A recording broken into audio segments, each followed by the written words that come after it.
This is Mark Bell from Super Training Gym, the strongest gym in the West, and today I'm going to talk about the importance of hunger. It starts to lay out what someone's going to eat on this diet. And they're really worried and concerned right away about the things that got taken away from them. They kind of like, oh wait, I can't have pasta. Oh wait, I can't have this, I can't have that, whatever that person's favorite foods are. They get really concerned over their favorite foods. But probably the biggest concern, I think, where everyone kind of gets scared is they just don't want to be uncomfortable. We don't really love change. We like things to kind of be the same-ish.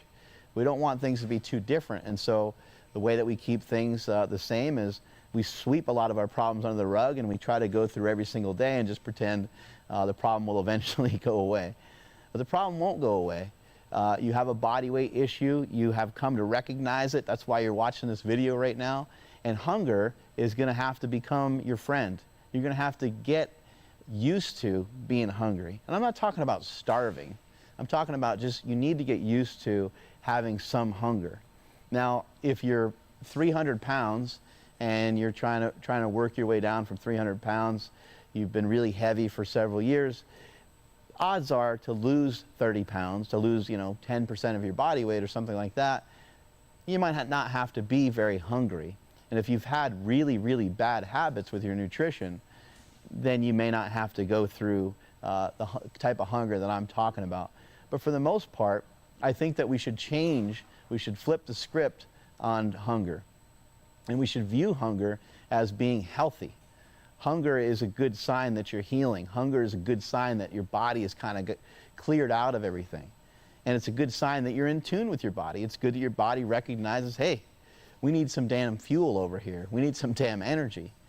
And so I think that when you're trying these different diets, whether it's a keto diet or a carnivore diet or counting calories or whatever it is that you're doing, you're going to have to embrace. There's going to be times where you're going to have to be hungry.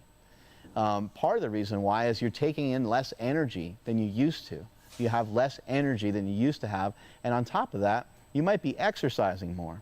And that's something to pay attention to and something to really be in tune with. If you're doing a lot of cardio training at the gym, you might be really damn hungry. And you might wonder to yourself, why am I always so damn hungry? But one thing that can actually help with hunger, and this is going to sound insane and you're going to think I'm a liar, but one thing that can really, really help a lot with hunger, there's many things that can help with hunger. I'll give you a couple of them. But one of my favorite ones is just to fast.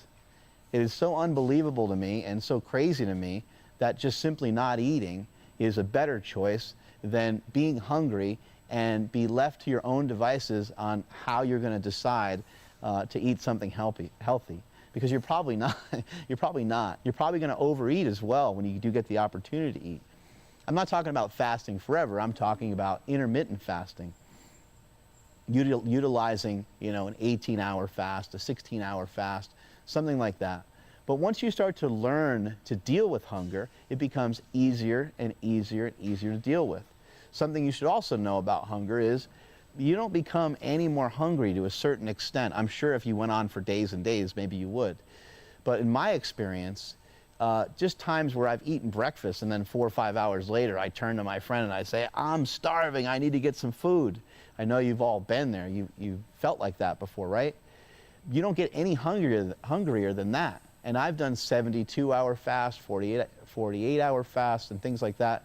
And I never felt any more hungry than that time where I'm like, damn it, I'm starving, I really need to eat. So embrace hunger, change the dialogue in your brain about it.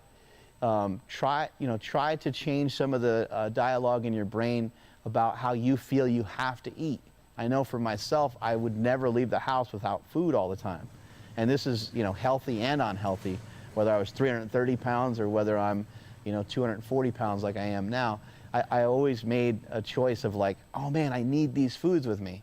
Once I started intermittent fasting and once I started to mess with some different protocols, I quickly realized, I don't need it, I just want it.